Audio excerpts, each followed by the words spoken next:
ma-clarify lang ako ulit, sir.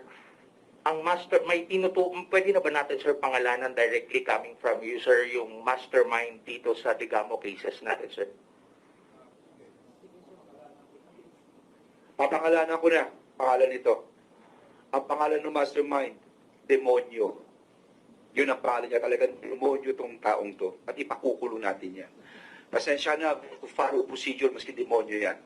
Susundin natin ang procedure ngayon, hintay natin, hanggang ma-file to, doon ko lang pwedeng sabihin. Pero definitely, maski yung tunay na pangalan sa birth certificate, alam ko, we delay nito demonyo. Okay? Okay, sir. Pero, sir, yung last week, sir, sinabi niyo meron pa kayong 5 to 6 na suspect na hinahanap. Ngayon ba, sir, kumusta itong paghahanap at ilan yung kabuuang suspect na hawak po ngayon ng DOJ and DILG, sir? Tuloy-tuloy po ang ating investigasyon habang tumatagal, mas lalong lumalalim at mas lalong sabihin na natin, no? Ang importante ho kasi, hindi lamang yung testimony. Sa mga ating mga kababayan, hindi lamang yung magtuturo ka, magtuturo siya, magtuturo. Importante, pagturo mo, may ibang ebidensya. So, hindi lamang yung testimony. So, yun ang nangyayari ngayon. Hindi lamang yung pagtuturo, pagsasabi na iba, pero other evidence na nakikita. Yung po ang tawag ko ng forensic evidence. No? So, habang tumatagal, mas lalong dumadami. Yun lang po masasabi namin. Thank you po.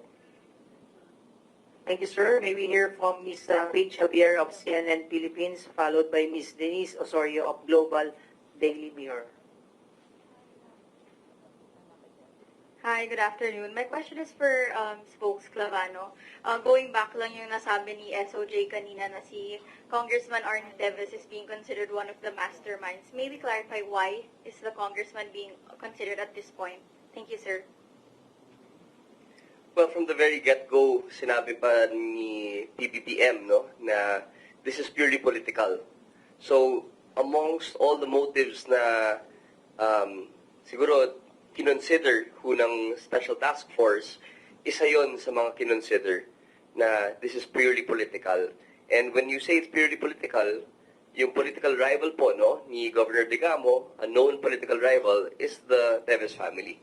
Kaya po, sinabi po ni Secretary yun kanina na he is one of those that we are considering dahil po dun sa angle na yun. Of course, that's not to say na hindi kami tumingin dun sa ibang possible motives or angles, no?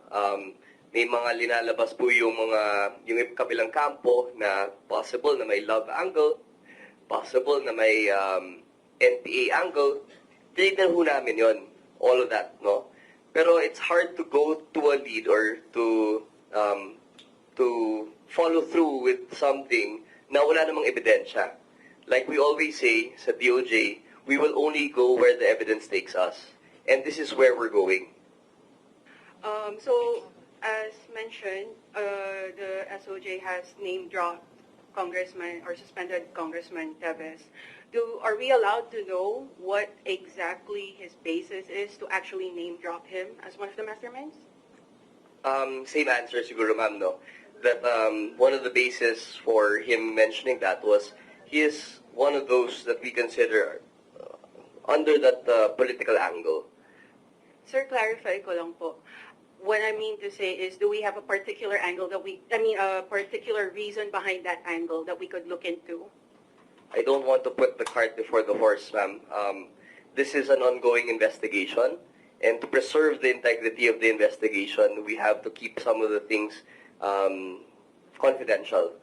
And rest assured, no, when the time is right, when the case is right, then we may divulge the identities of the alleged masterminds and principals by inducement.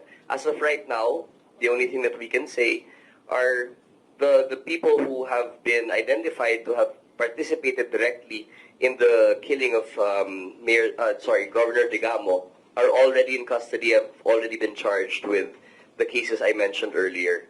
And that's as far as I can go. Thank you. Sir, I'd just like to follow up. We keep saying masterminds. So are we looking at more than one mastermind?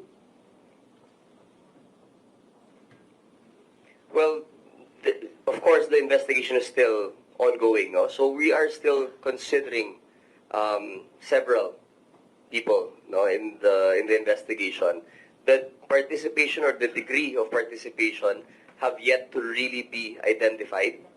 Again, because of the ongoing nature of the investigation, we have to keep all these bases for my statements confidential first.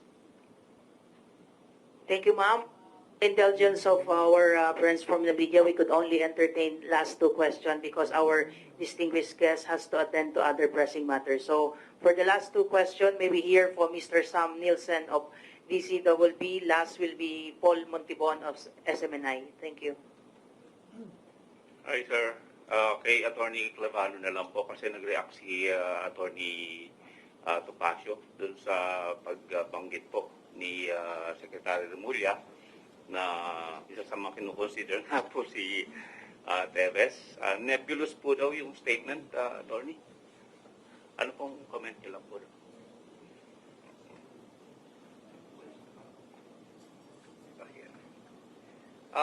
Well, we are affording all the participants and those involved with due respect, no? There is no intention to put anybody in a bad light. We are just going with evidence. And the statements of Secretary Remulla, whatever they may be, no, will always be backed by evidence. May we hear from Mr. Paul Montibon, who will ask us the last question, sir. Thank you. Good afternoon po. Ipapaklaro lang po namin kung itong mga yung sila Nigel Iloctono, may nakuha daw na picture ng Degamo family. Pwede po doon sa planning stage, pwede pong pa-expound po dito. As mentioned kanina, kasi narinig po namin na mention din po niya sa ILG. Sir, the evidence recovered by SITG Pro 7 includes some of the pictures of Governor Degamo and his families as well as the route. And they believe that these pictures, that the routes and maps have been used in the planning stage of the murder that led to the shooting incident last March 4 that led to the death of Governor Degamo, sir. We will ask other details with the SITG Pro 7, sir. We will provide you details later, sir. Pwede ba natin ma-consider din si ex-Governor Henry Pride Teves as a suspect or mastermind dito sa case na to? Secretary, thank you po. Babasahin ko muna yung unang tanong mo, no? Para lang maano yung isa. Ito yung binasa ko kanina, para lang makita nyo. The other search warrant was implemented against Nigel Electrona, which also resulted in the seizure of firearm, ammunition, hand grenade, pictures of Governor Degamo and his family, maps, house routes, and picture of the gate of the residence of Governor Degamo believed to have been used during the planning stage of the murder. This is against Nigel, no? Tapos actually, dalawang search yun eh. The second naman, itong kasing Nigel is the Chief Security of HDJ Tolong, no? Okay. So, yun ang nakasaad dito, para lang klaro. So, let's just limit it to that. Kung ano yung nakalagay doon sa search, ilimit na lang natin para lang wag na tayong lumayo pa, no? Doon na lang muna natin. Ngayon, yung issue about Mr. Henry Pride Teves, pabayaan mong i-assess na lang yan ng ating mga team ng CIDG. Inuulit ko, maraming salamat, Gerald Karamat, sa lahat ng mga tao mo for all of the hard work here. Hindi biro ito, ha? Napakalalim ng hinukay na ito para makuha lahat ng forensic evidence na ito, no? At ito po'y ginagawa namin para lamang malaman ng ating mga kababayan ang hard work ng task force na ito. At siguro naman, kung sino may ang mastermind na yan, itong mga taong ito, kung ano sinasabi, inuulit ko, nakita nyo ang lalim ng hukay lagpas tao. Imposible magtanim ka pa rito. Napaka-imposible nun. Yes, ipsa loquitur, the thing will speak for itself. Ito mga bagay na ito magsasalita, kayo na humagusga po rito. Maraming salamat.